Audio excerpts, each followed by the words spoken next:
Tomorrow leads with 1 in 10 students seeks exam lifeline. The number of students with anxiety disorders and concentration issues given extra help in their HSC exams reached its highest level last year, with 1 in 10 students now receiving special provisions.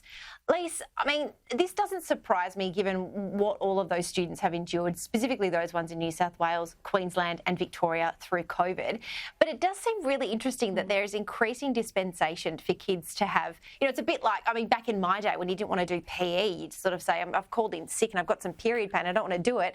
But now I feel like the schools and educators are taking this so seriously because they just know how tenuous some of the mental health of their students is.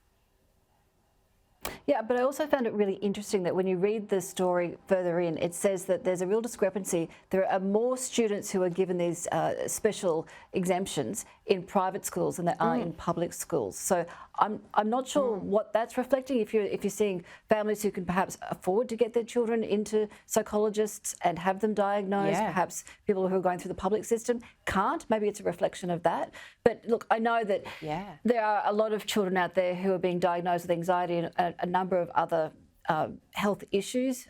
Maybe it is linked back to the lockdowns and COVID.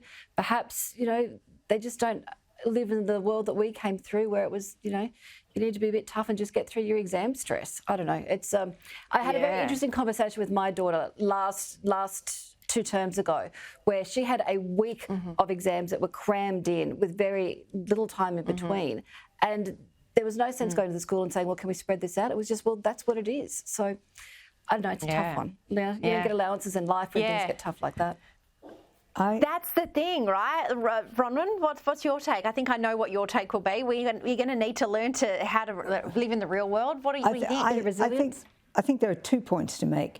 First of all, I think there's far too much readiness to diagnose children with a medical complaint, which makes it somebody else's problem and not the teacher's problem.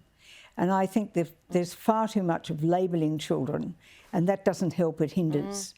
And the second thing is, I think that there's far too much attention these days to the assessment mark. And that is the assessment of the teacher, of the work over the period. I think it is much fairer and if there is more accent on the actual examination. And yes, it can be stressful, but that's the way life is. And it also, I think, is a fairer way of children being, their marks being given by way of examination than the trend, which is to have a heavier accent on assessing children through the entire year, where, a teacher might like one child, not like another child, and all those sorts of things come into play. So don't medicalise them. Don't.